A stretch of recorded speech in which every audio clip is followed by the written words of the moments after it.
Adik-adik semua, kita berjumpa lagi. Hah? Siapa yang udah bosan? Adik sudah bosan? Jangan bosan adik-adik. Karena kita masih punya banyak firman dan banyak drama dan banyak lagu baru yang kita akan berikan kepada adik-adik di minggu-minggu depan. Semua bersukacita? Satu minggu ini bersukacita? Puji Tuhan. Nah, hari ini adalah firman terakhir dalam serial kasih. Masih ingat yang berapa minggu lalu banyak kasih.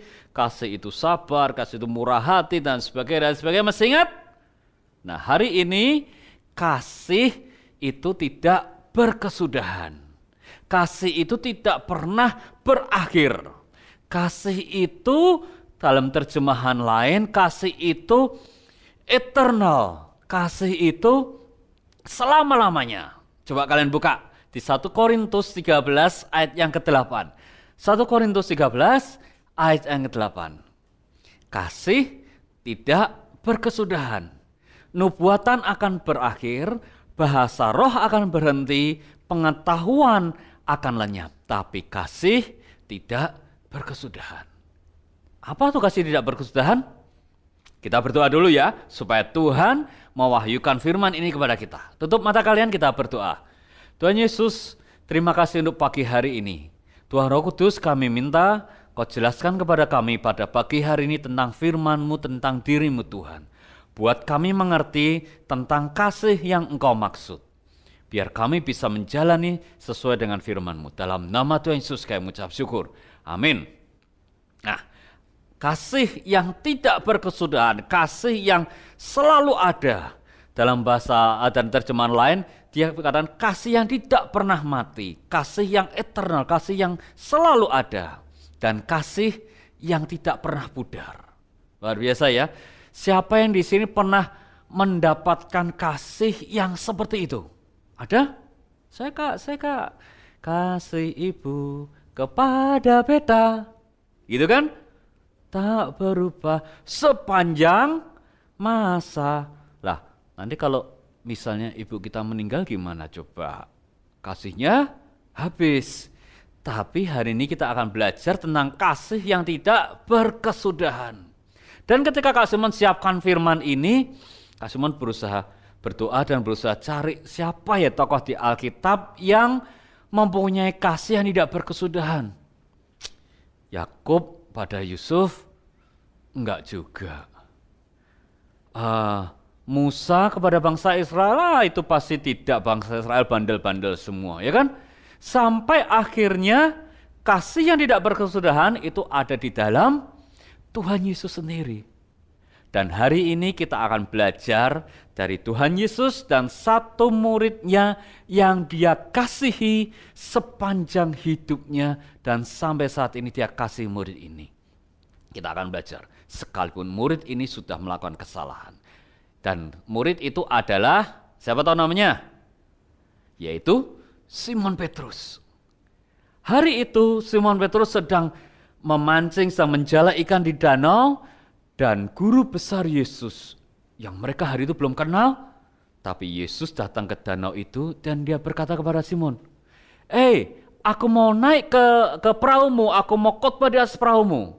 Dan dia naik ke atas perahu Simon Petrus. Dan hari itu Simon Petrus diangkat jadi murid yang pertama oleh Tuhan Yesus. Seorang nelayan, seorang penjala ikan diangkat Tuhan menjadi murid. Dan hari itu di Israel, seorang guru besar seperti Tuhan Yesus sangat dihormati. Sedangkan nelayan itu ya masyarakat biasalah, rakyat biasa. Dan ketika dia diangkat menjadi murid Yesus, ada kebanggaan. Aku murid guru besar Yesus. Dan hari itu Petrus, Simon yang hari itu namanya, diangkat menjadi murid Yesus. Tuhan Yesus sangat mengasihi Simon ini sehingga dia bilang, tebarkan jalamu sebelah sana. Dan hari itu tebarkan jala dan dia tangkap ikan segitu banyak. Hari itu Simon menjadi murid Tuhan Yesus dan dia dikasih Tuhan Yesus. Apalagi yang dialami oleh si murid ini, namanya Simon ini. Dia berjalan di atas air. Siapa yang bisa berjalan di atas air hari ini? Saya kak, bisa kak, nanti lantai saya kasih air, saya jalan di atasnya. Bukan seperti itu juga. Tapi Simon Petrus ini berjalan di atas air di sebuah danau. Masih ingat cerita itu? Ketika itu danau itu sedang bergejolak dan badai dan kilat dan air hujan begitu deras. Dan murid-murid itu dalam perahu itu tanpa Tuhan Yesus, dia berusaha mengeluarkan air dalam perahu.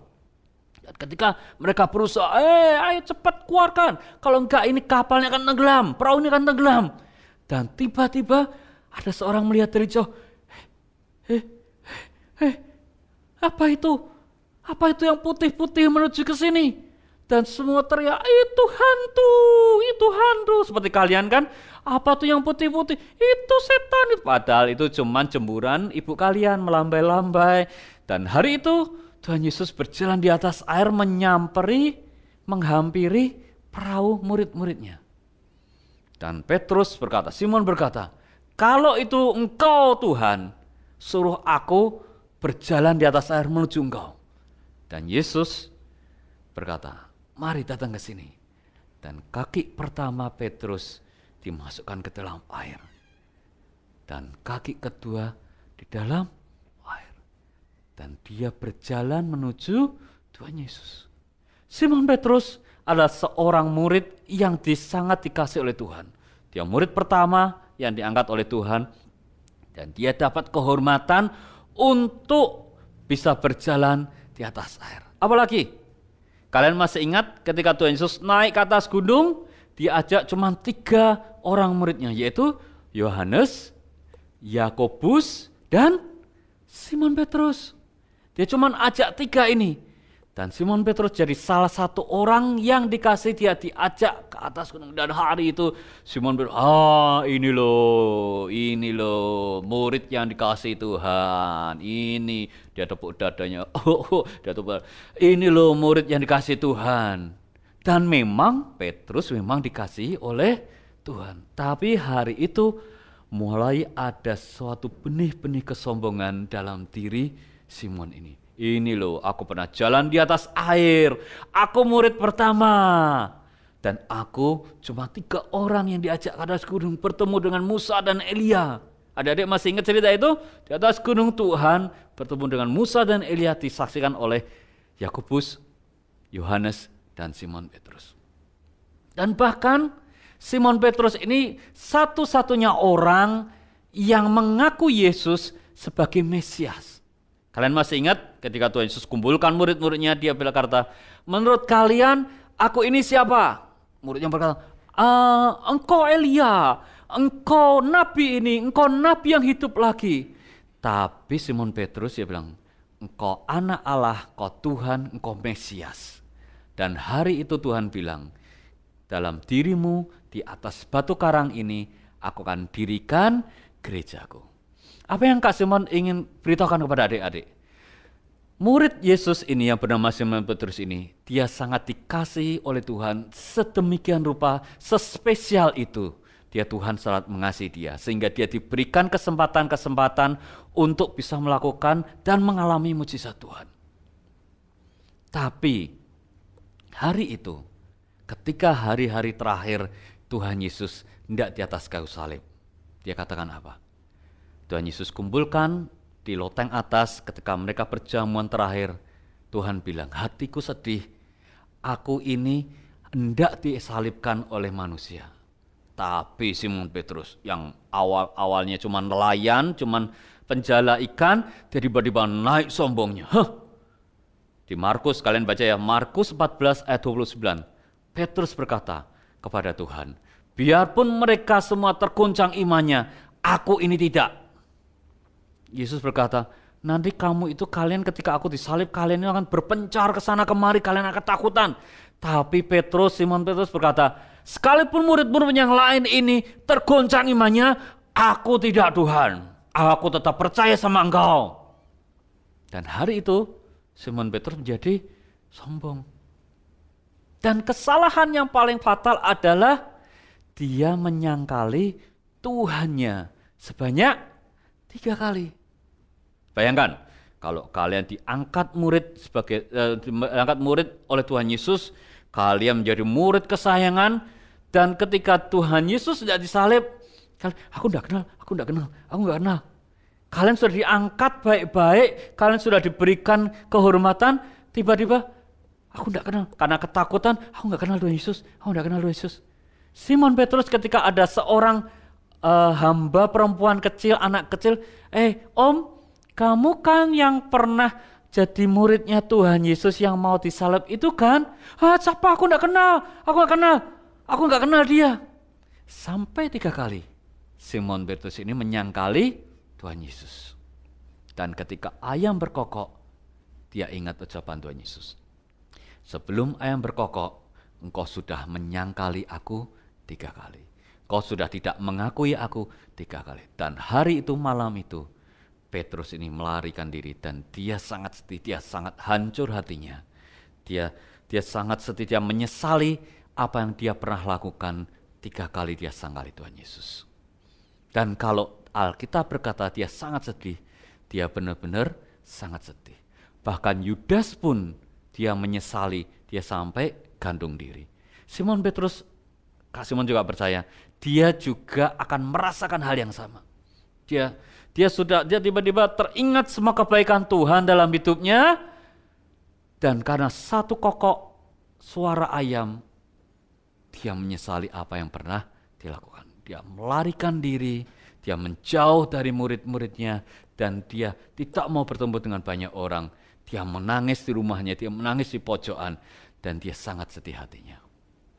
Tapi hari ini Tuhan Yesus tetap punya kasih yang sama. Coba bayangkan kalau kalian punya teman seperti Simon Petrus itu tadi. Misalnya nih, ada teman kalian datang, kamu kan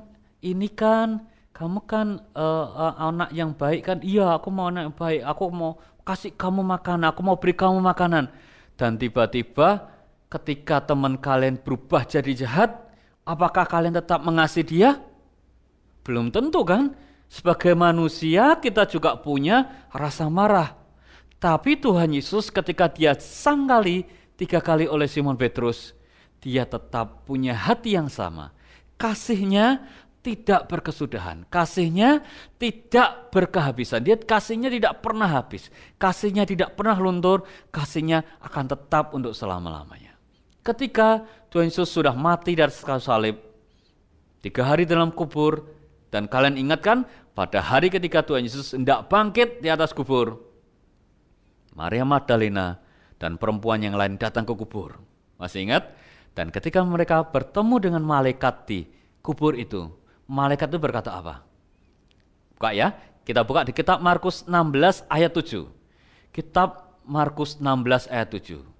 Ini perkataan malaikat ketika dia hendak memberitahukan kepada Maria Magdalena dan perempuan lainnya tentang kebangkitan Tuhan. Dikatakan, tapi sekarang pergilah, malaikat itu berkata, tapi sekarang pergilah, katakanlah kepada murid-murid Tuhan dan kepada Petrus.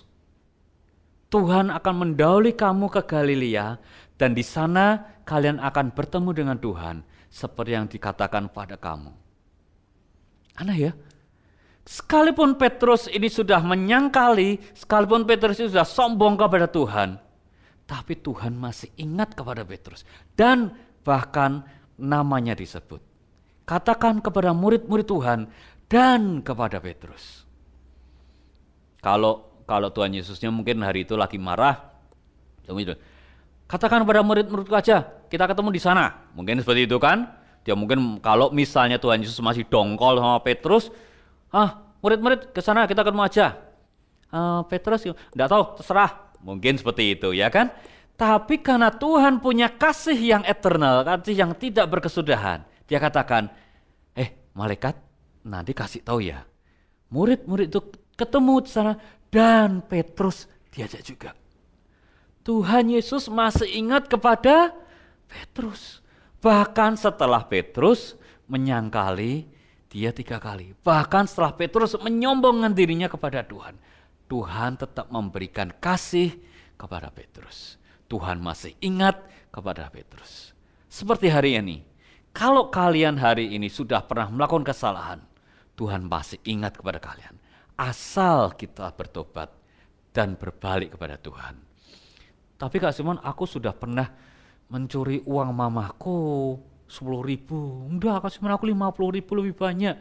Kalau kalian bertobat, Tuhan akan mengampuni kalian. Kasih-Nya tidak akan pernah berkesudahan. Kasih ibu kepada kita mungkin sepanjang masa sampai beliau meninggal. Tapi kasih Tuhan sampai bumi ini tetap ada. Kasih itu tetap ada. Hari ini Kak Simon akan ajak kalian berdoa sekali lagi. Jadi kan Kak Simon akan ajak kalian berdoa dan mengucap syukur pada Tuhan, menghadap Tuhan. Kita akan memuji Tuhan sekali lagi supaya kita bisa ngerti bahwa kasih Tuhan itu kasih yang tidak berkesudahan. Nah adik-adik, sebelum kita selesai, Kak Simon akan ajak kalian berdoa. Kita berdoa supaya Tuhan itu bekerja dalam hidup kita. Selama beberapa minggu ini kita sudah belajar tentang kasih. Dan kasih yang di dalam Alkitab, kalau bukan Tuhan yang memberikan kepada kita dan bukan Tuhan yang memberi kekuatan, kita tidak akan bisa melakukannya. Tapi kita akan belajar, kalau kita punya Tuhan yang sempurna, kita juga harus bisa menjadi sempurna seperti Tuhan. Dan hari ini, Kak Simon akan ajak kalian nyanyikan sebuah lagu, supaya Tuhan yang sempurna itu bekerja dalam hidup kita, rencananya dan karya Tuhan di dalam hidup kita. Dan supaya hidup kita ini mengenapi firman-firman Tuhan. Kalian bisa lagu ini, kalian nyanyikan lagu ini. Tuhan, Kau sempurna dalam rencana dan karya-Mu.